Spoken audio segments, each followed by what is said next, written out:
Hello, this is Dr. Jeff Kim. I'm wearing my special Hangul t-shirt. I got it from the Foundation of Korean Language and Culture when I had the chance to visit Korea this summer. And we're just discussing the topic of Hangul Day and whether you would want a proclamation or resolution in your own city or state. So Los Angeles had one last year. So in your own city, would you want a proclamation of Hangul Day? So I thought what I'd do is I'd go ahead and talk about a couple of different things. First of all, like why would you want to have a Hangul Day, a Hangul proclamation? If you were to do that, who in your city would maybe want that to happen, and how would you mobilize that? Third would be how might your request for Hangul Day be considered? Is there like some special template or letter? I'm going to share that. Step 4 is what might an agenda look like for Hangul Day? And lastly, how can you amplify your story? Because if you are able to do this, it's a great story and a great story to share out. So we're going to talk about those 5 steps today. So let's begin with why Hangul Day, in honor of King Sejong of the Joseon dynasty, who launched Hangul during that time in Korea. Although today Korea is one of the most literate nations in the world. At that time, many people, just like in Europe and all other places around the world, were illiterate. Oftentimes, education was a way to keep the privilege with privilege, right? And most of the people living in Korea during that time were in the lower class system, illiterate with few opportunities for upward mobility. So Hangul was developed by King Sejong to be phonetically and scientifically easily learned, easily used by the people.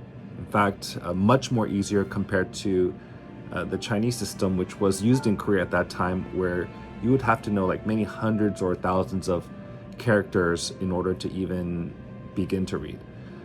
But it was said that with Hangul, a bright person could learn how to read Hangul in just a day, and someone who wasn't as wise, maybe 10 days. I'm not saying that means they understand everything, but they're able to at least make the sounds out. In fact, there was a colleague that I had a chance to go to Korea with. His name is Jim. And during that time, he was able to learn quite a bit. So he looked at the alphabet, he goes, maybe I can do that. And as we passed by various signs, he was able to pick it up quickly with no training and pretty much on his own. So what did that do? It provided more equality in Korea, an equal opportunity for education. If you think about in many other places in the world, like power was passed from, I guess you could say, father to son, kind of like a patriarchy. But in Asia, there was kind of a meritocracy, like kind of a civil service exam. So achieving equity was a part of that goal, to give everyone the opportunity to participate in things like that, an equal opportunity for education. So even today, whether you're a heritage speaker or a non-heritage person, you can visit and revisit the benefit of learning world languages, equity, and social justice just by celebrating Hangul Day. I have a Padlet, and on this Padlet, I do have like a time where I had a chance to go on a tour of the Hangul Museum. If you ever have a chance to go to Korea, I recommend it. It's really a very impressive place where you see the story of Hangul. And the story is even more remarkable because when you think about this, we talked about King Sejong, 1443, right? But during 1910 to 1945, Korea was colonized. And so they were not allowed to use the Korean language, given different names that were not Korean, not allowed to speak Korean in public spaces. Korean was not taught in school.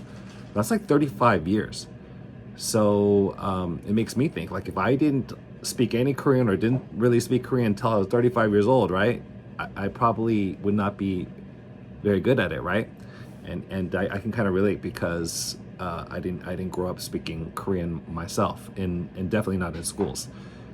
So so that's a part of the story of Hangul. It's a story of overcoming. It's a story of resilience. Also, it's very beautiful. The Korean language is very beautiful. So there's like this other part of the Hangul Museum we went to, this calligraphy portion, which was really so cool, and we learned about the different art forms of how Hangul could be used. So although you can learn it quickly, it's an art that you can really take a lifetime to master even. All right, so hopefully, there's a great why of why you'd want to celebrate Hangul Day. You can see there's lots of great reasons why you'd want. I think you should find your own. So I'm just sharing a couple of these, and I have some videos on my experience out there at the Hangul Museum. But I encourage you to go out there and find out your personal why. Now, step 2 is who might want a Hangul Day with you in the city. So let's say now you're like, wow, I do have a why, right? So if you're in schools, could be other students. Other students might be interested in a Hangul Day as well, and it could be a great civic action project where they have an opportunity. If this is something that they're interested in, they have an opportunity to kind of think about what they want to do and write letters, and they could be a part of that process and see that they're very engaged stakeholders in the process of shaping their own community. So it could be a great opportunity for students and parents, and involving parents as stakeholders, because many parents would be interested. Also teachers. I'm not a teacher of a Korean language, but as a teacher, I'd be interested, and other teachers could be interested in Korean language teachers. I'd hope they'd be interested as they're teaching Hangul. Administrators, wanting to support their community and school, along with district representatives or directors of plurilingual programs. Even community leaders that are in the community and elected officials would want to celebrate something like this, as this is a story of resilience that we can all connect with and all be uplifted by. Step 3 is, how might your request for Hangul Day be considered? So if you look at this column in the Padlet I have here, you'll see that the Foundation for Korean Language and Culture has provided a letter template requesting the passing of Hangul Day, because sometimes the confusion is like, what am I supposed to do, right? Well, you can, once you get your why and you got a lot of people together, you can pass on your letter, and then you're going to get a response to that letter, right? Or if many letters go out, then you'll probably get your response back faster. Or if you know your elected official, then it's likely that you can get this response even more fast. And maybe it's in a letter in combination with a conversation, right? Step 4, what might that day look like? So now the day has arrived where that proclamation will be made at City Council. So in step 4, you'll see this column, this red column here, and it has like a little agenda of what happened in LA. So in LA, what happened was like a 1-minute kind of video of Hangul, and I think that's good, because when you say Hangul, I think people need context, especially if you're not familiar with Hangul, right? So, and even if you're Korean or Korean American, you might go, I'm not sure why we would be doing this at City Hall, right? But that's where you need to go back to your why and remember that, and then having a video could be helpful.